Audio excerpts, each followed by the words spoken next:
Many remember Evander Real Deal Holyfield as an undisputed 4-time heavyweight world champion, but few recognizes that he is considered the best cruiserweight of all time by many rankings and experts. Starting his career off at light heavyweight, Holyfield soon moved up to cruiserweight to defeat a future titleist and Booz in only his 5th professional fight. He then went on a tear as he knocked out his 6 opponents without ever having to go past the 5th round. Oftentimes, well, you saw Tyrell Biggs earlier do it. He's got a little bit the kind of fighter traditionally who has been able to be knocked out with one punch. You have to put punches together like Holyfield has done right there at this fight. The count of 9. You got to tell me how to say it. Again, pretty much of a push. Evander Holyfield. Evander didn't finish him clean, and the right uppercut as Mims in close, holding on, and there is the right uppercut again. Reaction, and down he went as they get. That was nothing compared to what he did for bout number 12. Never having been past the 8th, Holyfield boldly stepped into the ring against the Camden Buzzsaw, Dwight Muhammad Qawi, the reigning WBA junior heavyweight champion. Qawi entered the bout riding high after a successful title defense, stopping the former undisputed heavyweight champion, Leon Spinks. that in itself is a difficult transition. By 4 pounds. And if you missed the early rounds, this is the way it was from the get-go. The first bout between Holyfield and Qawi is a classic boxing archetype matchup, pitting a rising star against a seasoned vet. Many felt the younger fighter was too inexperienced for the tough, dangerous, and crafty veteran. Holyfield, known for his relentless energy and powerful combinations, embodied the determination and raw talent of an up-and-coming fighter. In contrast, Qawi, with his rugged style and tactical prowess, represented the crafty, experienced champion who had already tasted success in the ring. This clash highlighted the duality of youth versus experience. Holyfield's relentless aggression and youthful stamina squared off against Qawi's cunning and ring awareness. Both were known for the inside fighting and willingness to give and take in exchanges. The styles created a captivating dynamic as Holyfield sought to impose his will, while Qawi aimed to outsmart and counter his younger opponent. From the opening bell, both fighters bolted out like lightning and wasted no time jumping right into the blender.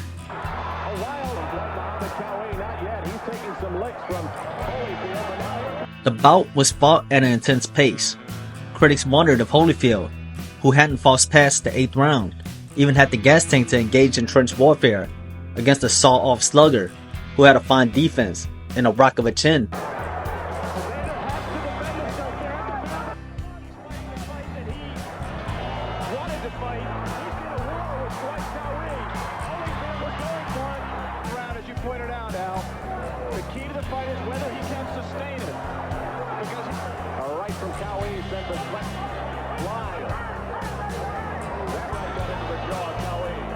And for the time in his brave, maybe even in pretended challenge of Qawi, it seemed as though the 23-year-old would capitulate. Qawi, using all his experience, let the man of a decade, his junior, let loose with his big shots in the early going, allowing Holyfield to expend his energy.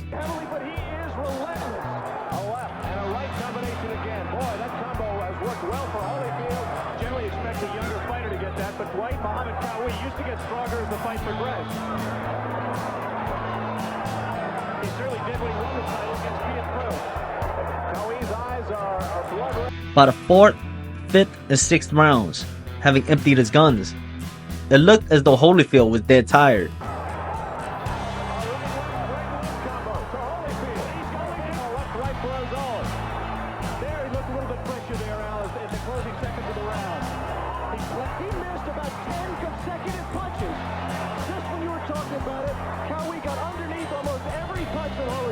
But to Qawi's shot, Holyfield got a second win somewhere in the 6th, even picking up a 3rd win in the later rounds.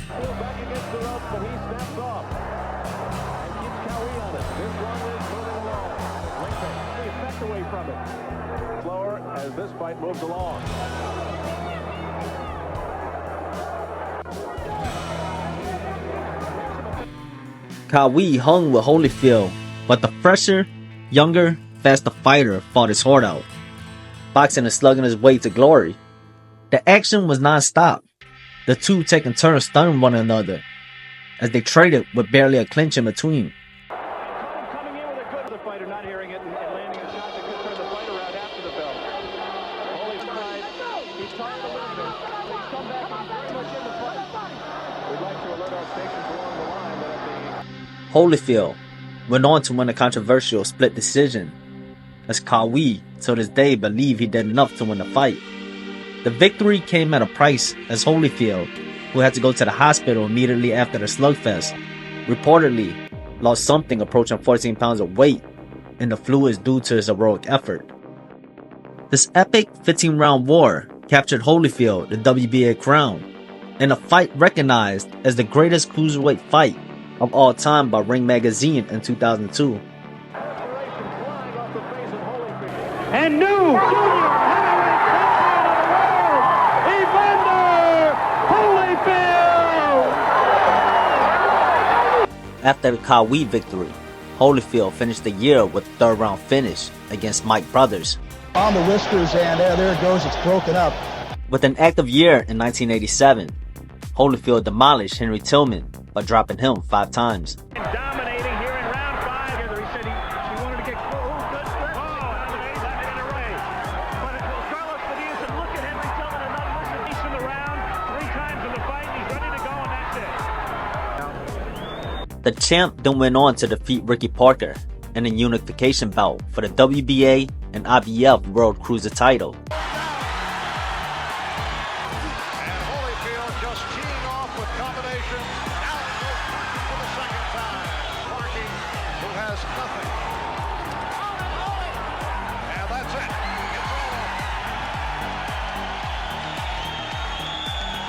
Then defended it against Usyk Ovasio, finishing him in the 11th. And that punch was so hard that the referee had to come in and stop. He did it. In his rematch against Kawhi, he left no doubt in the critics' mind as he dropped the Camden Buzzsaw twice in the 4th for a KO finish. From the first knockdown, boom, down he goes again. In the twilight of Holyfield's illustrious cruiserweight run, one opponent lay between him and the coveted title of Undisputed Champion. Enter Carlos Sugar De Leon, the reigning WBC Cruiserweight Champion. Hailing from Puerto Rico, De Leon etched his name into boxing lore by becoming the first cruiserweight to claim the world title not once, but twice. With the unsatiable hunger for glory, he continued to redefine the standards of the sport, reclaiming his championship belt on 2 additional occasions. De Leon embodied a tenacious and skilled boxer, characterized by his balanced combination of speed, power, and ring intelligence. Sugar had fluid footwork and a snapping jab, which contributed to his distance control in fights. Coming into the fight, Holyfield was 25 years old, 17-0 with 13 KOs and 5 title fights. Carlos De Leon was 28 years old, 44-4, 29 KOs, with 13 title fights of his own. Come on, all right. Lou Duva stealing the show for 12 for the Undisputed Cruiserweight Championship. As the opening bell rang, De Leon utilized his footwork to maintain distance, while Holyfield applied pressure and stalked Sugar, slowly backing the Puerto Rican up. Holyfield is hunting patiently. He has been the champion on and off for the body. Couple of uppercuts you just saw to the body by De Leon. Round, both men landing good grazing right. Has his gloves up over his head. He's not getting hit that much on Holyfield. Holyfield's got him where he wants. He's later on with a flurry.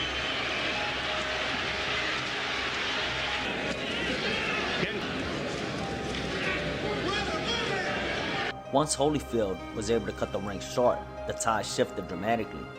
De Leon found himself ensnared with his back pressed against the unforgiving ropes. Stuck in the spider's web, Holyfield started to batter Sugar with thudding punches. De Leon really warm moving out. You can move. He still doesn't move from one rope to the other. Oh, that left connected by Holyfield. Flush on the face. Round 4 scheduled for 12. Combination. Wonder what is holding this guy up. I've hit him. Here comes a right. You can see this colossal. Holyfield in the white trunks. De Leon in the red. His manager, Yamil Sade, says he will not run. Once again, if Holyfield prevails. With De Leon's legs trembling beneath him, the fight turned into a desperate struggle for survival. Holyfield was a wrecking ball, pummeling the challenger with relentless ferocity. Style and skill on the inside, he's been dominated by Holyfield. And withstood by De Leon.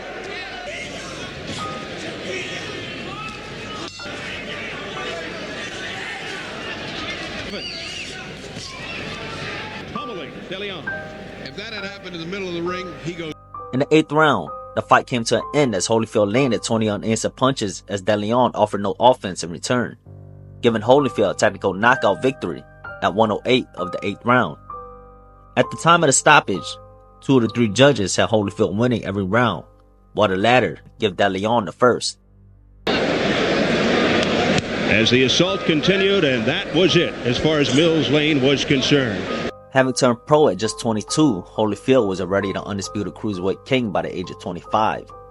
With a flawless record at Cruiserweight of 14-0, complete with 12 stunning finishes. It should be noted that the Cruiserweight division was set at 190 pounds. For years, the weight class was synonymous with Holyfield's name, an empire built on skill and sheer tenacity. 2 decades after his historic feat in unifying all existing claims to the crown, Holyfield still holds court as the gold standard of the division, a legacy that transcends time and continues to inspire a new generation of fighters. His influence remains a constant, proving that true greatness is never truly overshadowed.